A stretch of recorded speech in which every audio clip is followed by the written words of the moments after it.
Hello beautiful people, welcome once again to the channel. Thank you so much for clicking. Thank you for stopping by.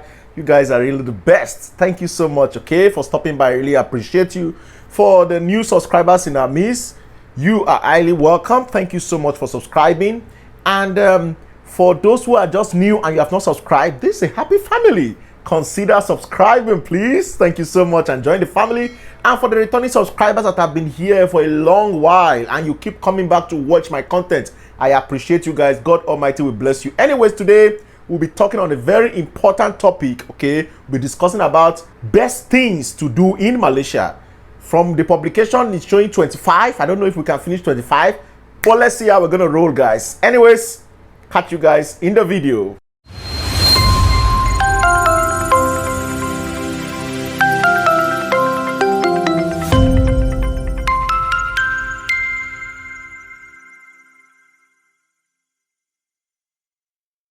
Welcome back, guys. So we are looking at 25 best things to do in Malaysia. Actually, let me start by saying Malaysia is a very beautiful country. If you have been following my channel, you see that I promote Malaysia a lot, okay? Not because I'm being paid or anything, but because I naturally love the country, okay? I fell in love with Malaysia since I came here and I felt, look, I have to what? Show this country to the world, okay? As well as share my own personal experiences in Malaysia. So I'll be reading from the publication here. You know, everything we do on this channel is more of knowledge, right? Okay, so yeah, Malaysia is located in the Malay Peninsular. In case if you don't know, maybe you're a foreigner, in the Malay Peninsula and stretches to the part of what? Borneo. Okay, actually Borneo is, I think Borneo is like an island. Okay, it's different from Brunei, which is a country in Southeast Asia as well. So, where it stretches to the part of Borneo, actually it shares a border with neighboring countries such as Indonesia. So Indonesia is not really far from Malaysia. I think with flight from Malaysia to Indonesia should be around maybe 1 hour flight or so. Yeah, yes, maybe 1 hour 30 minutes. Okay, I've not visited Indonesia yet, and don't worry, I am planning to visit Indonesia once things get better. I would have gone to Indonesia, I think in 2019, but it seems something happened. The visa was not able to, you know, work out like that, and so it was working out, but the time it would take to work out, I would have missed what I wanted to go for. I wanted to go for a conference then. So yeah, Indonesia is not far. So there are a lot of visitors from Indonesia as well that comes to Malaysia, you get. So, but these people are trying to tell us that with regards to this information, visitors should not be confused by the terms Peninsular Malaysia and East Malaysia. By the way, I want to ask you guys, what's the difference between Peninsular Malaysia and East Malaysia? I think East Malaysia is Sabah and Sarawak, right? While Peninsula is this western part of Malaysia.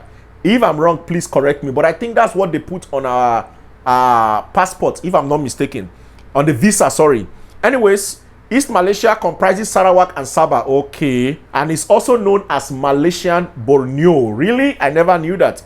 So Sarawak and Sabah is known as Malaysian Borneo. Okay. That means Borneo is actually an island in Malaysia. True or false? Malaysians, please give us the answer to that question. Malaysia has a total of 300,000 square kilometers land mass, okay? And the capital of Malaysia, which is Kuala Lumpur, is actually well known and highly visited by a lot of tourists, okay? Foreigners from different countries, okay? It's a powerful financial and business hub in Southeast Asia, not just in Malaysia alone. In fact, there are a lot of business hubs that have their major offices in Kuala Lumpur as well. Yes, even businesses from Japan, companies from China, companies from South Korea, and some of them, they also have offices here in what? In Kuala Lumpur, as well as even some Western companies as well. They have big establishments here in Kuala Lumpur, okay? I'm not sure if Kuala Lumpur actually has the most beautiful beaches in Malaysia. You guys should let me know, because I know you know more than me, especially the Malaysians. So educate us and foreigners that would love to learn about these things. But yeah, according to this post, they said what? They have beautiful beaches, secluded islands. Yeah, if it's for Malaysia, of course, Malaysia has a lot of secluded islands, not just Kuala Lumpur. I think the information is for every part of Malaysia. Then you have elevated hill stations and then UNESCO World Heritage Sites. Anyways, there is also a strong commitment to diversity in Malaysia, as you have always known if you have been following my videos for a long time, okay, where we have the Malays, who are the indigenous people. Then we also have a sizable population or portion of the the Chinese, and the Indian, and all of them live together in peace and harmony. You see why I love Malaysia, right? So don't blame me if I tell you that I actually love Malaysia so much. I want Malaysia to be my second home. Just like I shared in the last video. If you have not watched it, go and watch that video and learn about the requirements you will need to actually make Malaysia your second home. It is possible, guys. There is nothing impossible if you believe. I love some of the comments some of you dropped in the video, especially some Malaysians, telling me that there's nothing impossible, even though the requirement is very high and all that. If I believe, I will receive. And yes, I key into that. Anyways, let's quickly go to some points. What are some of the best things to do in Malaysia? Peradventure you come to Malaysia, forget about the pandemic. It's just going to be for a while. You can still be able to travel to Malaysia very soon. I believe later this year, hopefully, people can still travel to Malaysia. Let's pray very well. Number one, as usual, and as I guessed, they said visit the Petronas towers in Kuala Lumpur. It's like a twin tower, okay, as you can see from the picture. Petronas twin tower in Kuala Lumpur. So let's read about it. It is one of the most iconic sites in the world, guys, not just in Malaysia.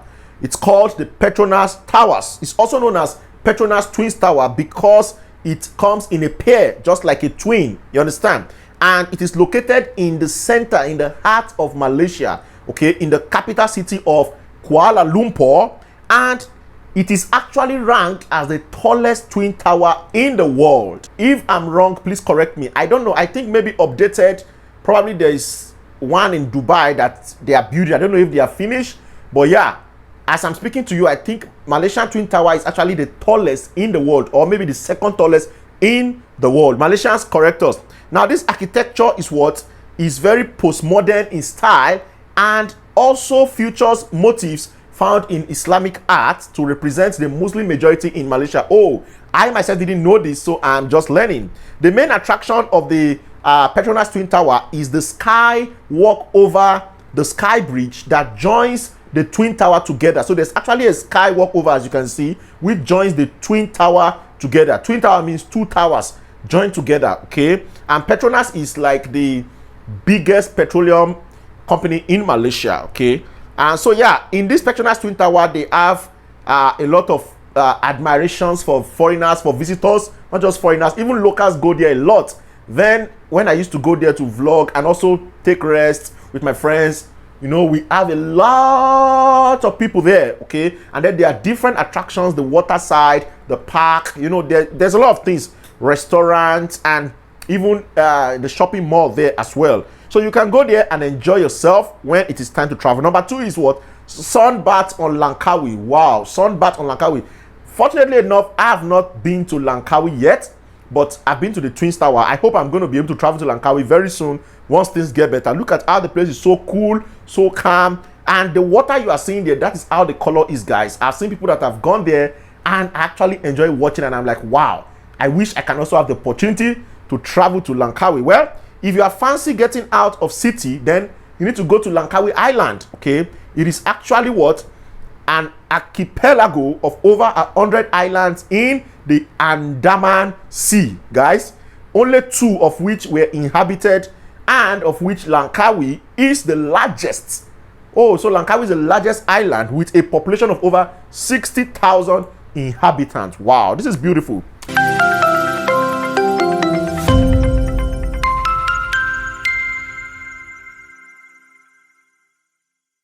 Langkawi is actually located around Kedah in Malaysia, if I'm not mistaken, right?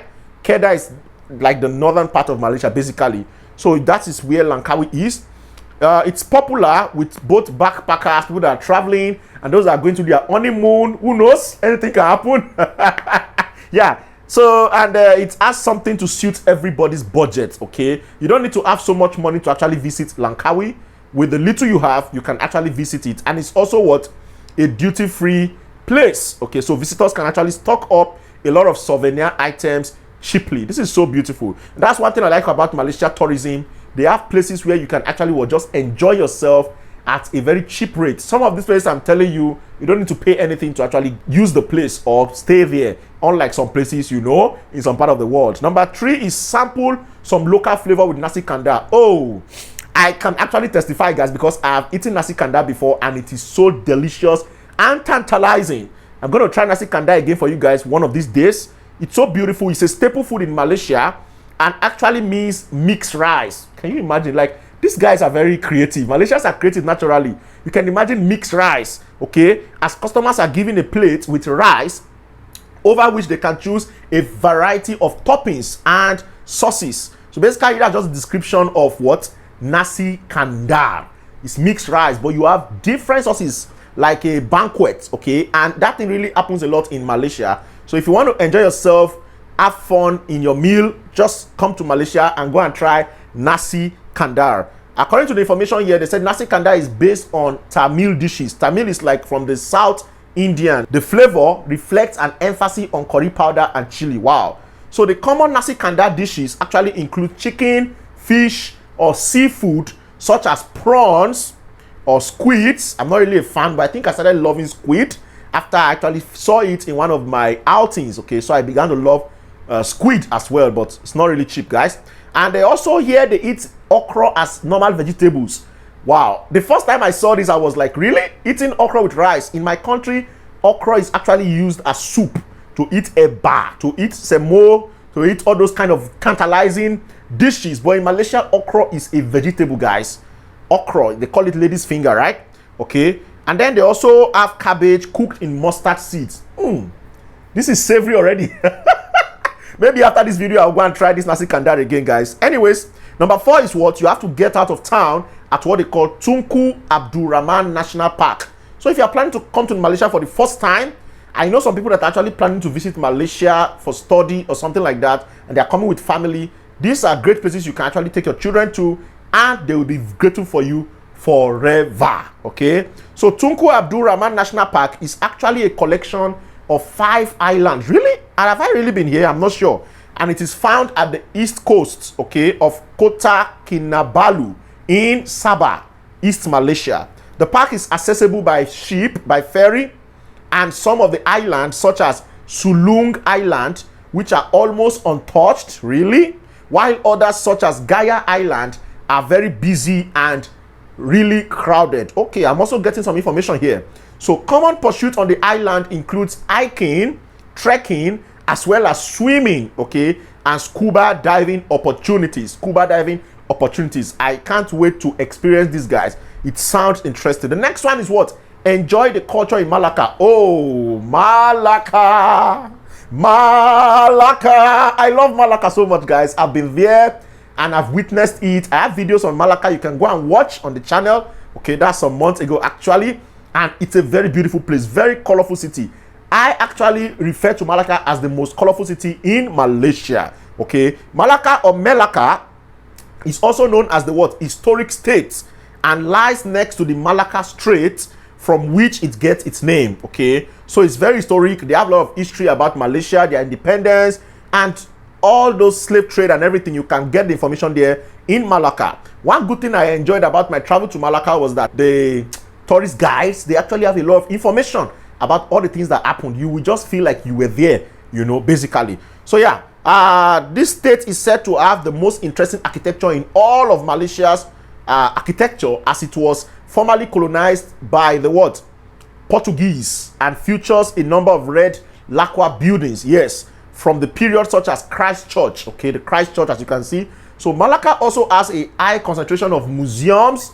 There are a lot of museums you can find in Malacca, okay, galleries, okay, and places of historic interest for visitors to explore. Wow, there's a lot of things here, guys.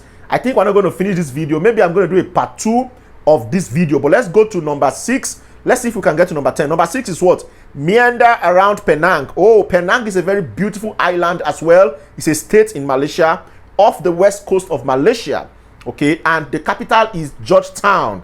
So I've actually watched a lot of videos about Penang, but I've not been there myself, unfortunately. Why? And there's a train that actually goes to Penang from KL.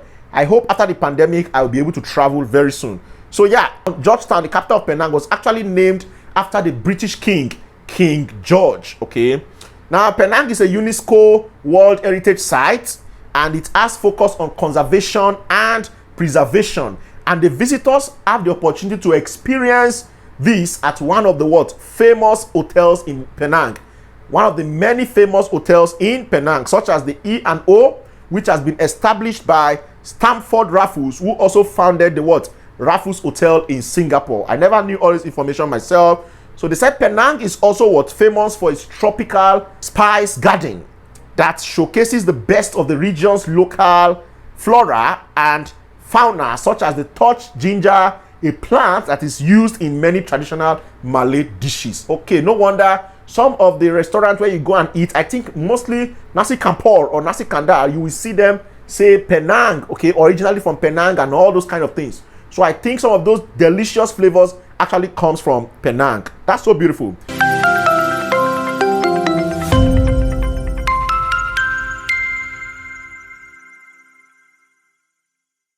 The next thing here is to go trekking in Taman, Negara National Park. By the way, what do you guys think about all these places and the pictures you are seeing? Is this somewhere you love to come to? Is it a country you think you want to visit? You know, spend some time here. Now, Taman Negara National Park is located in the state of Pahang. I have not been there myself, so I'm actually keeping this as a diary for me to actually remind myself when travel is allowed to know where to go, okay? And it has several claims to fame that attract a steady stream of visitors, okay? One of the claims of this Taman Negara, the national park in Pahang, is that it is the largest national park in what? Peninsular Malaysia, in the West Malaysia, as well as the fact that the park features the longest rope walkway in the world. Really? In the old wild world, guys. Wow. The park also has some serious treks. You can trek, you know, do hiking as long as 100-kilometer round trip. Wow, 100 kilometers, that's much. Oh, woo, woo. And as well as more gentle hikes for what? For beginners like me. There is a wide array of wildlife, animals, and plant life in the park for nature lovers, and the area is even home to an indigenous tribe named Orang Asli, or original people, said to be the first inhabitant of Malaysia. Oh, so this is where these Orang Aslis actually live. I've heard about Orang Asli before. I think from Jetlag Warriors video, it's like they have gone there to visit that place when they were still in Malaysia. I think I'm going to love to actually experience this. These Orang Asli people, they actually stay in the bush, you understand, and they love that kind of life, and they are so friendly, so loving. I was really surprised when I saw that the Jetlag Warriors could actually what? Visit them, and they were very welcoming, you understand. Now, the next thing is what? Explore the culture in Kota Bharu. Wow, Kota Bharu. Okay, Kota Bharu is actually in the west coast of Malaysia in the state of Kelantan, and it is an interesting change of pace and atmosphere to the east coast, okay? And many visitors to Malaysia fail to visit this city. Just like myself, I have not visited Kota Bharu yet, but I visited Johor Bahru. Okay, I think I'm going to visit it. So they said many visitors fail to visit it, perhaps due to its reputation as a more conservative region than much of the rest country. Now, they said in Kota Bharu, they have standards of dressing and comportment which is very strict. I guess it is more of a religious state, as we can see here, and it has a wide variety of mosques and other religious sites that you can visit, okay, such as the old royal palaces, which are still the home to the current Sultan of Kelantan. Wow, this is so interesting. Okay, number 9, get away to the Genting Highlands. Wow, Genting Island is somewhere I have always dreamt of going to, and I really wish I'm going to go there before I leave Malaysia. Definitely I will go there, guys. The Genting Island is a resort located in the Titiwangsa Mountains, and sits at an elevation of over 5,000 feet. I think Genting Island is located in Kuala Lumpur, right? Let me know in the comment section below. I would love to visit Genting Island. Okay, so it includes different theme parks, bars, restaurants, and nightclub, as well as what? A very interesting attraction, which is the cable car attraction known as the Genting Skyway, okay, which previously held the title of the world's fastest and Southeast Asia's longest gondola lift. Interesting to learn about Malaysia. It's quite traditional and quite historical. Due to its location, there are also several fruit and vegetable farms for visitors to explore and pick fresh produce. Wow, wow. Okay, number 10 before we round up this part is what? Observe the orang-utans in Sepilok.